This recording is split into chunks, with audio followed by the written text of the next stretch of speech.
Hi, and welcome to Books in Action. This is Larry Petraccaro. My guest this evening is Kathy Abrams. Kathy is with the Friends of the Library of the South Orange Public Library. And we're going to talk a little bit about the Friends of the Library, libraries, and maybe even a little bit about her background. We were talking before the show, and there's something quite interesting I wanted to like to follow up on. So maybe, Kathy, you could just give us a little background on yourself, and is your involvement with the library and with books and so forth the only involvement that you have with the South Orange Public Library, or do you have other involvement as well? Oh, I think actually a lot of us in the Friends have other involvement. A lot of us were, library rats. We spent most of our childhood in the stacks and then reading our way through the children's department and so on. Our children's librarian was a real mentor. She taught us public speaking because she had us tell stories in this little tiny auditorium, but you had to memorize the story. So you had to have some emotion to it. So that was a big challenge for a small person. And then I shelved at the library. A lot of people remember book shelving very fondly, oddly enough. And when I grew up, my first job was in children's books.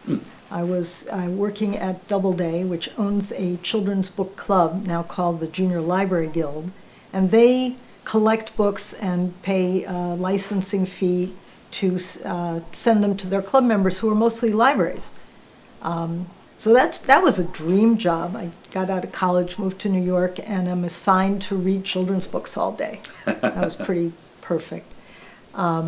And we would see the galleys, the work before it went to print. We'd see the setup and the artwork in its original form. So I'd always been a drawer as well as a reader, and I had always thought maybe I would be an illustrator, so I went back to school at Parsons School of Design for illustration training and left the editorial side of publishing to be a freelance illustrator. And I did that for a long time. I did a few children's books and a lot of magazine illustration. The New York Times was a client, some advertising, really some of everything. Until I had my third kid, and the cradle was on top of the fax machine, and I started to feel really unprofessional when I'd answer the phone and, with my hand over her mouth, so she wouldn't holler. If I'd known then that all the art directors at that time also had little kids, although they were usually in the office and not working from home, it would have been easier. But in any case, I gave it up to read them books.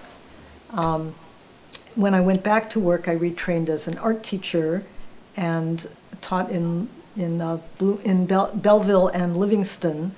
And there, especially in Livingston, they have, like they do here, some really fantastic school media specialists. So it's a great cooperative effort to plan an art class using the books. If I'd walk into the library half an hour before class and say, "What have you got with balloons?" she'd have something for me. I was supposed to give her more notice than that, but it always worked out. Well, that's it's kind of interesting, and we talked about this a little bit before this show. We started. The idea of illustrating, it just really intrigues me. I mean, were you told what to illustrate, or did you have to read the book and decide, whether it's a children's book or a magazine, did you decide on what you wanted to illustrate, what part of the article or the book that you wanted to bring to life, and how did you bring it to life? And did you bring it to life as a sketch, black and white, color? What went through your mind? I'm primarily a line artist. I do a lot of ink and pen and ink work. So my first thought is not usually color unless the color is emotional. Like if I'm doing, somebody when I was teaching said, "Can you give me advice? I want to paint my house." And I said, "Only if you want the color that's before you take the Alka-Seltzer. That I can do because that's an emotional color. But just a aesthetic color, no, probably not. It has to be more stronger or more cartoony." Usually they would not tell you what to illustrate. Usually they would say, They might give you the general idea. This is about oil rigs in the, let's say it's for the New York Times, this is about oil rigs and how unbalanced the balance of trade is, or something like that. So then you're thinking about metaphors for balance and unbalance and tightropes, and can you turn your oil rig into the legs of a tightrope or something like that, and who's going to be on the tightrope? Is it going to be somebody from which country? Do you want that? Do you want it to be a European person? Do you want it to be an American person? Do you want it to be a sheikh? Who are you going to put in this picture? And then, so you're trying to capture the whole idea of the article. And in other cases, you pick something very specific. You know, if an article has a really evocative line about an octopus looking out the window of a submarine, you know, that if that captures your imagination, you try to do that. And then you show sketches, of course, so the editors have a chance to say, I don't like that, or or a really great art comment. They might say, I like the idea, but you have to make the octopus bigger, or put the octopus outside the submarine, or make the octopus's body be the submarine. So they might take the idea someplace else, or suggest that you take it someplace else. Well, those kinds of illustrations you're talking about almost seem like what you would expect to see in a political cartoon. You're trying in a single image to get a lot of information across, right? I'm guessing that's what it's like. Right. Yeah. If again, it depends what magazine or what department of a newspaper, or what kind of book you're doing. Is it a book cover? Is it the inside illustrations? Yes, some of it's political cartooning type in the way you're thinking conceptually, and some of it could be very literal. You know, they want, I can't think of an example right off the top of my head. Oh, I did a children's book, and I was illustrating a tongue twister, 6 smart, sharp sharks. It was a young person's tongue twister, but it still gives me trouble. And I thought they might be in school. And the editor said, we want it to be really literal. This would take the whole approach to the whole book is going to be really literal. So I did sharks avoiding a cookie on a hook. So they were smart like sharks would be, not smart like kids would be. So you'll get that kind of guidance too. Well, that was in a children's book? Mm-hmm. So if you were asked to illustrate a children's book, would you usually have to read it first and then decide what sections of it you thought would be ripe for illustration? How does that work? Again, it depends on the level. You know, picture books have a pacing so that every page has, usually almost every page has a picture, and it brings the action along. Older level books like a chapter book might have an illustration a chapter, or an illustration every chunk of pages, so that they're not all put in one place and then the rest of the book is empty of illustrations. I think that's most of it. And then you can have full page illustrations. You can have little spot illustrations, very small. But you're the one that decides where you're going to put that illustration and what it's going to be. They don't tell you, I want a picture of a bear or something like that.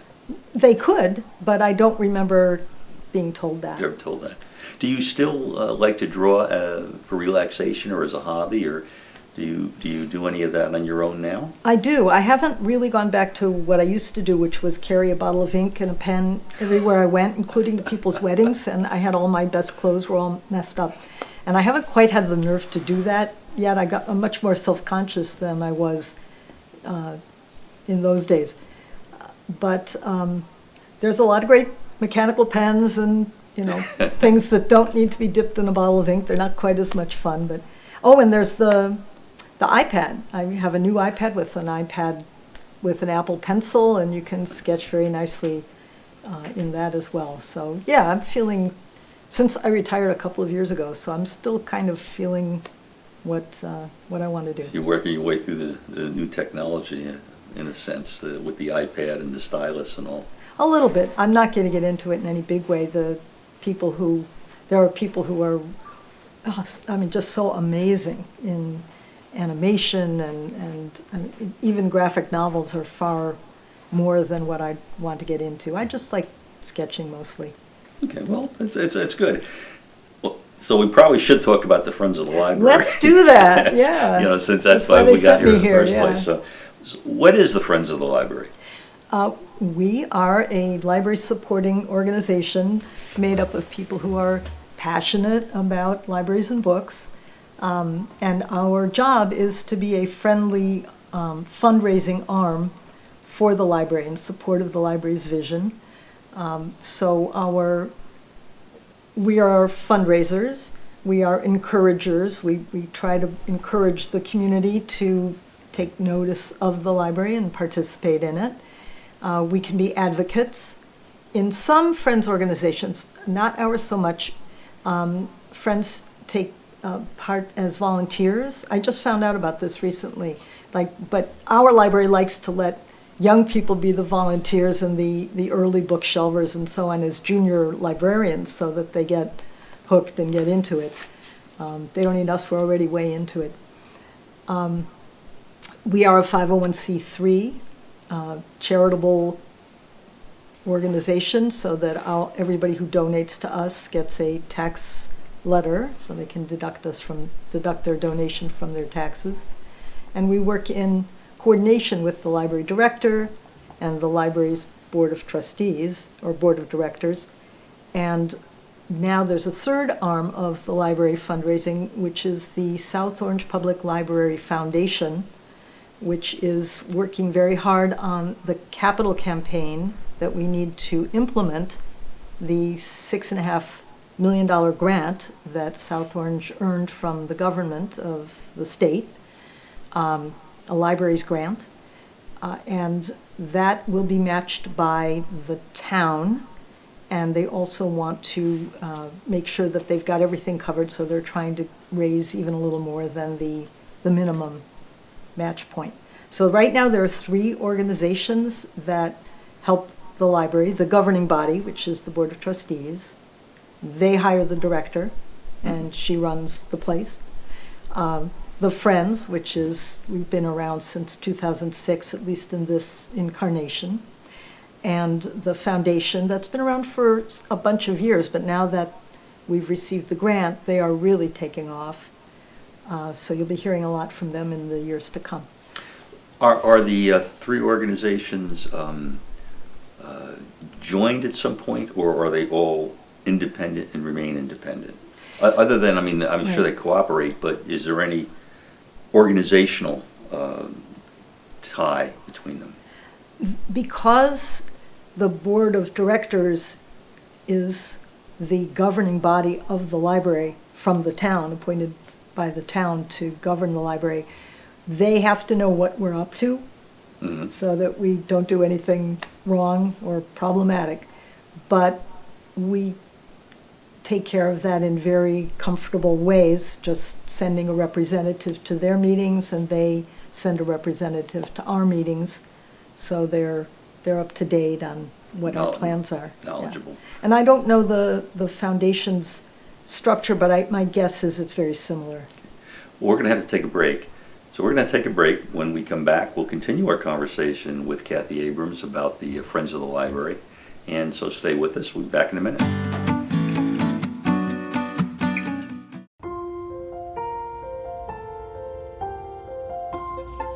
It's an onion.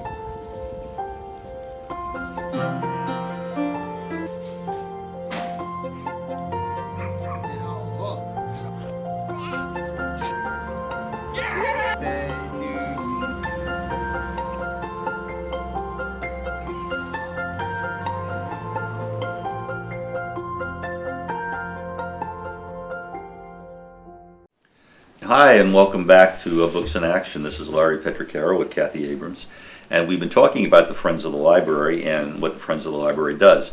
Well, actually, we've been mostly talking about the illustrations that Kathy used to do when she was an illustrator, but we did get to Friends of the Library.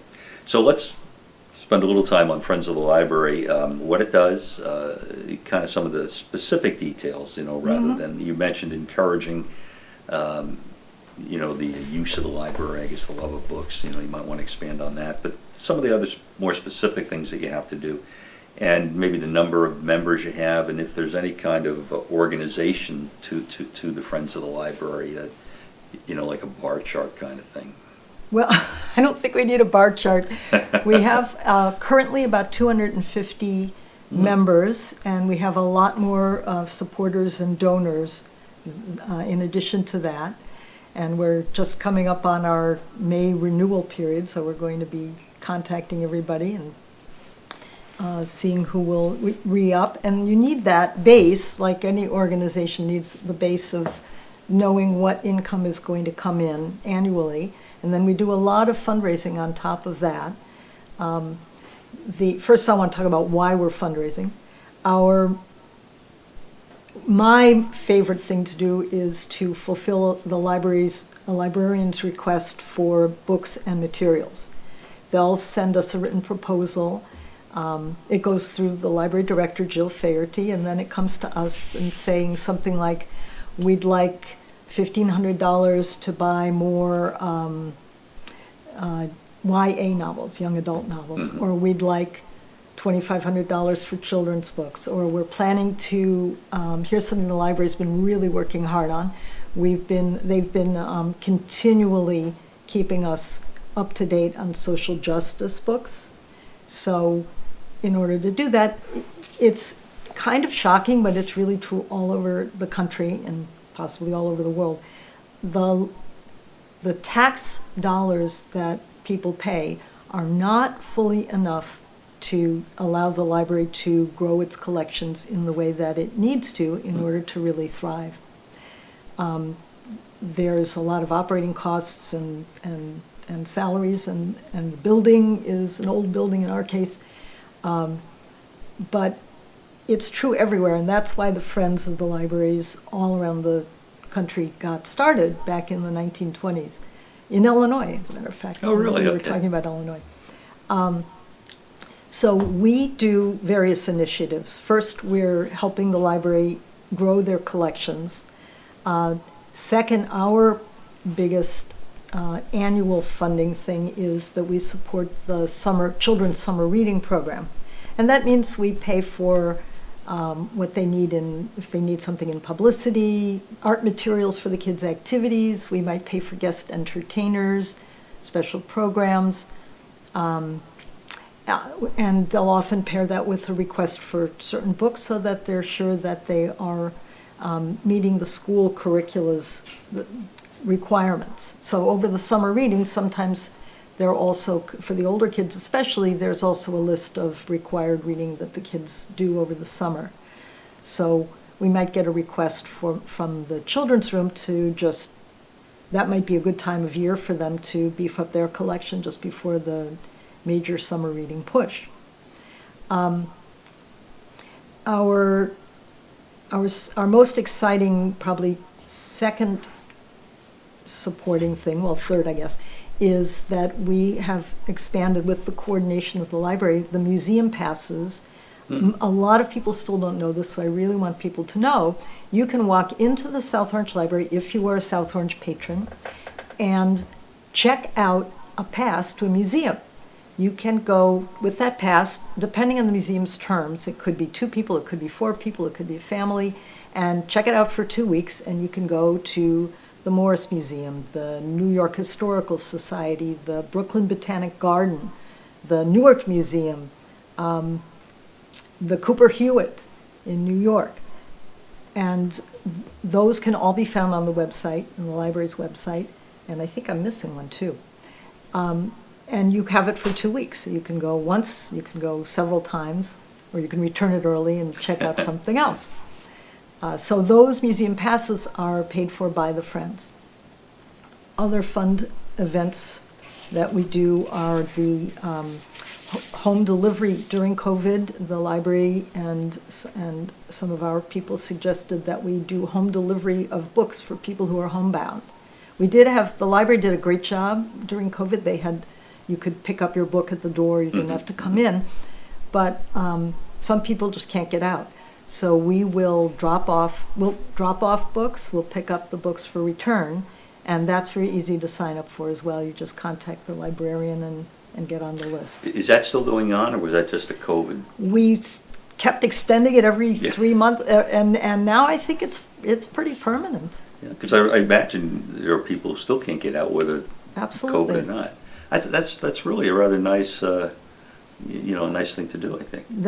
That was really I think that's a great deed. Yeah. We really do. And we have a lot of volunteers who want to help with that as well. That's been a nice draw for people. They like that idea, so they'll come and help. It doesn't take very long. One of the things you mentioned, I think, before the break, donations. I think that's what or I wrote down donations. I was wondering, is Friends of the Library, all different libraries have them, I guess, but is there a overarching organization or some degree of cooperation? And do we ever, the South Orange Public Library, ever donate books overseas or donate books to some locations that may not, have the kind of funding that we might have or the access to some of that we have? You'd have to, when you interview our library director, Jill Faherty, you will have to ask her that question. As far as I know, well, I don't even know. Not that I know of. They do cull books when the books get old or whatever, and some of the culled books they've given to us for our book sales, which is our biggest fundraiser pre-COVID, were our giant book sales in the Baird Center. Well, between COVID, when you couldn't get together, and the Baird Center being renovated, we haven't been able to do that for several years. So we substituted a jewelry sale, which is much lighter to carry around than books. So that's been fabulous, and we are doing one. I don't know if this will come out before we do it. It's April 30th and May 1st, and that is the biggest outside fundraiser that we are having in this half a year for sure. Is this jewelry, is it like paid by the volunteers, or is it donated by the volunteers? Is it of a historical nature? Great question. It's donated by everybody, and everyone gets a tax form because the value of their jewelry is tax deductible. It's been fascinating actually who knew I'd be into jewelry, moving from fantasy to jewelry. All different types, fashion, high-level, Tiffany. I've learned a lot. I've learned that Tiffany keeps its value. Vintage things and things from people's travels around the world. So it's been kind of a mini picture of where people go and what they do. It's been very well received. We donate to other communities in a few ways. We had the last book sales that we had, we were able to open the doors early to classroom teachers and invite them to come in and stock their classroom libraries, because they depend on their classroom libraries as much as they do on the school library. So we gave them early shopping opportunities and reduced prices so that we could help them get a lot of books there. And we've done some literacy projects around the Oranges from time to time as the opportunity permits. Could you expand on that a little bit, the literacy projects? Is it teaching English to people who don't have it as a first language, or is it just providing books to different It's mostly been providing books in different ways when we could get them. We are not buying new books and giving them to other towns, because we feel our people who are donating to the South Orange Public Library, although they probably support literacy everywhere, Sure. We don't want to do that without checking with them. But we've supported other projects to get them used books and access. Another way to get that access is after a book sale. We've had people come in and collect books to send to Africa or other countries. There are a lot of organizations that will pick up books and take them away. And now I know I'm going to get a whole bunch of calls. I cannot tell you who they are, folks. It was 3 years ago when we last did it, so I don't know. But we have a shortcut. You can put your used books in the green bin outside the library. And the green bin is not for your library books. It is going to go away. Some of online book people will know the Better World Books Company. They're a bookseller, a book reseller. So they collect from the green bins all around, and they either resell the books or they send them to foreign countries, or if they're not usable, they pulp them. But all of those things earn money for them, and they send us a check. So that's been a nice steady earner for us to, even if it's pulped, they sell it and we get money from it. So a lot of books get recycled that way. Yeah, you hate to have a book go to waste. I know. I would. The organization, I presume, correct me if I'm wrong, must reflect the character of the community. So if there are friends of the library in different spots, I mean, they may all appreciate literacy, but they may be more or less, tolerant of variation. Or do you know anything? Any thoughts on that? There's a lot of friends of the library, I presume. There are a lot. They are not under a general. They're not under a governing structure, but they were gathered up under the umbrella of the American Library Association. Okay. So people who are curious, you can start at Wikipedia and go to the American Library Association. United for Libraries has support for friends groups, how to start them. Bylaws for them were very helpful in our updating of our bylaws. So they don't tell us what to do. In fact, it was sometime within the past year that I realized that the ALA was our umbrella organization. And I think they do that to be of help. Well, one thing we talked about before, and we've only got about a minute left actually, Oh, no. is the library expansion. So maybe you want to talk a little bit about that. Are you involved in that in any way other than, did you give some advice or? The library expansion, I'm going to show you Okay. the picture.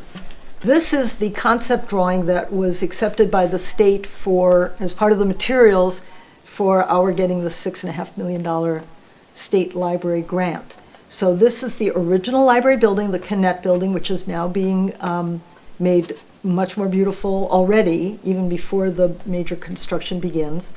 And they'll be different. They'll be connected by this new in the middle passage, and it will expand our footprint really a lot and give more staff space and more book space and more meeting spaces. So it was just pulled together over years with a lot of focus groups. That is being spearheaded by the foundation and the board of directors. Okay. We are supporting them in that. And One last question, Yeah. because we're just about out of No. time. How old is the original library? Oh no, I didn't look it up. I don't know. I don't know. I think it's from, somebody's gonna call and that's read me out here. I don't know. This is the 1965 building. So that one's This was given to the town by its original owner. Okay. And I know that it has to be used for a library, otherwise the town can take it back. Well, that's interesting. Yeah, it has to be used for literacy, which is why when you were involved in Reading for the Blind, we that did was that there a too, literacy organization. So that's why you could be there and help maintain it. Can I Okay. show our website?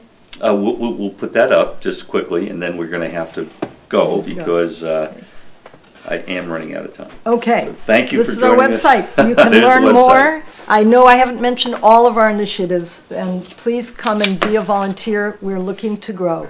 Read books. Read books. Thank you for joining us on Books in Action.